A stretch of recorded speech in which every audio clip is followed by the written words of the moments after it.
तर मित्रांनो पुन्हा एकदा सर्वांचं नवीन व्हिडिओमध्ये नवीन अपडेटमध्ये सर्वांचं स्वागत आहे। तर काल तुम्हाला माहिती आहे थारचं मैदान संपन्न झालं आणि आपल्या संजाडका बाकासूर त्या मैदानामध्ये पैठण दिसला, अतिशय सुंदर पाहिला, पण गटाला असेल सीमेला असेल पण फायनलला कड आली। तुम्हाला माहिती आहे नशिबाने मित्रांनो, नशिबात कडच आहे आपल्या बाकासूरची, एक ना एक मित्रांनो, म्हणजे 3 फेऱ्यापैकी एक फेरा मित्रांनो आपला बाकासूरचा कडच येते आणि काल पण कड आली, नाहीतर काल कड नसती आली तर काल नक्कीच काहीतरी केलं असतं। पण जाऊ द्या, आपल्या देवाला काल गुलाल भेटला नक्कीच।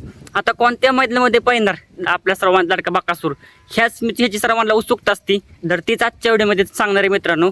नक्की कोणत्या मैदानामध्ये आपल्या सर्वांचा लाडका बाकासूर पैठणी दिसेल, तर 2 मैदान आहेत बरं का। तर कोणत्या मैदानामध्ये दिसेल, कारण की एक मित्रांनो म्हणजे चांगलंच मैदान आहे, ती म्हणजे मित्रांनो वारुगड केसरी असं मैदानाचं नाव आहे। बहुबदी ओपनचं मैदान आहे आणि प्रथम क्रमांकाला बक्षीस पण अतिशय सुंदर आहे।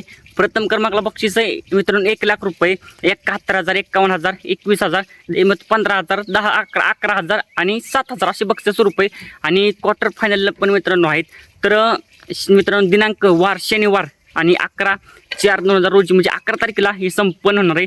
आणि मित्रांनो अतिशय सुंदर बरं का ही मैदान आहे, कारण श्री भैरवनाथ प्रसन्न मित्रांनो आणि बहुबदी बैल शर्यत आहे आणि तुम्हाला माहिती आहे ही अतिशय सुंदर चांगलं होतं बरं का।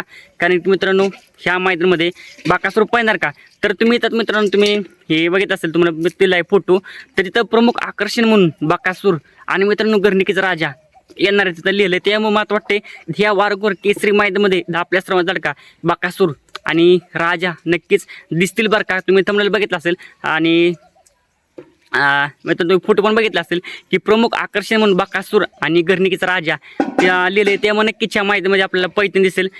तर मित्रांनो व्हिडिओ आवडला तर लाईक करा आणि आपल्या चॅनलला सबस्क्राईब पण करा आणि साईडचे बेल आयकॉनही दाबा।